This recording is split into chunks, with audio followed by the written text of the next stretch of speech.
Funny Valentine, the President of the United States and the orchestrator of the Steel Ball Run race, is a very polarizing character that people have a variety of different views on. In this video, I'd like to present my own view on him and argue against some other ones I've seen. Just a quick disclaimer, anything I say in this video is my own opinion. You're free to argue against it. I'm completely okay with that.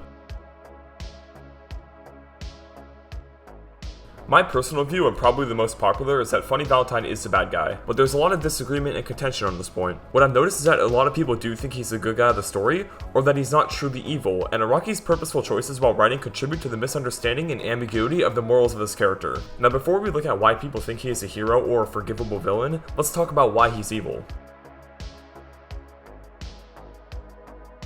His goal in creating the Steel Ball Run race was to gather the parts of Jesus Christ's corpse that were scattered around America, because when gathered they're supposed to be able to bring good fortune to a country. Not a bad goal, right? Wrong. When assembled, it forms a phenomenon that he calls D4C Love Train, which redirects any bit of misfortune and suffering directed at it to somewhere else in the world. An example being if Johnny fires his nail bullets into the rift, it can cause a soldier across the globe to accidentally fire his weapon and hit a friendly, and this presumably works similar if applied at a national scale, as I'll get into later. So the full corpse turns out to be a selfish device that Valentine intended to abuse to benefit his country only at the expense of all others. And not only does he have this horrific goal, but the way he goes about trying to achieve it is also destructive. Throughout the part, he murders and sacrifices many people, even the people he hired, in order to try to get the Holy Corpse. He even remarks that he views everyone around him to be the equivalent of fresh lamb meat, which is a reference to the feast that ushered him in as president, and he compares it to bringing in a new age started by him. Which also makes it apparent that he doesn't just want to do all this to help his country, but he wants to make himself great as well, seeing how egotistically he talks here. His egotism is also apparent in the napkin speech, where he says that those who take the metaphorical napkin first determine the outcome of everyone else, and that he wants to be that man. So by now it should be apparent that he's a selfish, nationalistic, and egotistical person. So let's talk about why some people believe he isn't, or at least deserves some sympathy.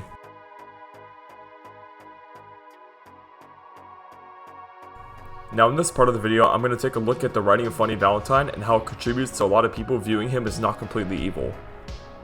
The first thing that convinces a lot of people is that he's a change of pace from the rest of the JoJo villains. His motivations don't seem immediately evil compared to the rest of them until you realize what they entail.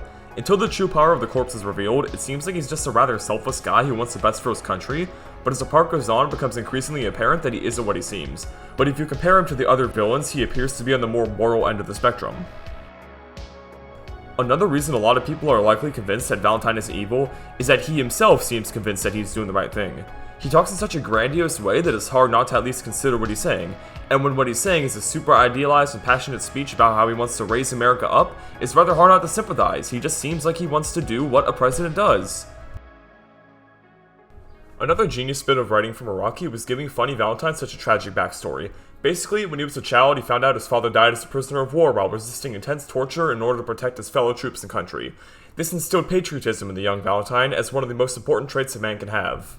Valentine's backstory is heartbreaking and honestly kind of hard to read, which I think gives some sympathy points to a lot of readers. The problem though is that even though patriotism is a good trait to have and it makes sense why Valentine has so much of it, what he does with that patriotism is completely evil, as he is pretty much willing to dispose of every other human in the entire world in order to bring fortune to America.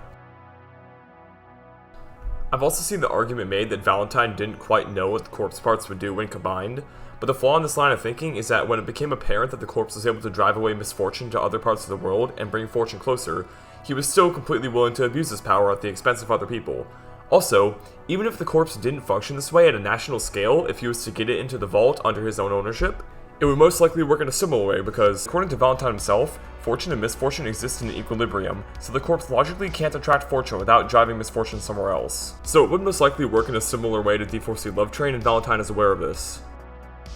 The final reason I can think of that leads people to side more with Valentine is simply just a difference in moral values. Maybe some people are more patriotic than me and can understand where he's coming from more and give him sympathy, or some people somehow don't think it's wrong to cause other people to suffer for your own country's gain, although I'd hope not a lot of people think that. In conclusion, Funny Valentine is an evil character who tricked many people into thinking he wasn't the true villain due to Araki's writing. He was written in a way meant to invoke sympathy in the reader, but when examined, this facade falls apart as it becomes apparent that he's just a murderous and egotistical person willing to kill his own citizens in order to achieve his goals. He says it's just for the greater good, but in reality it's just a ploy to send all tragedy from America to other countries and their citizens. That's about all I have. Thanks for watching, and comment down below some other topics you'd like me to make videos about. Subscribe to support the channel, I would greatly appreciate it, or I will be living in your walls.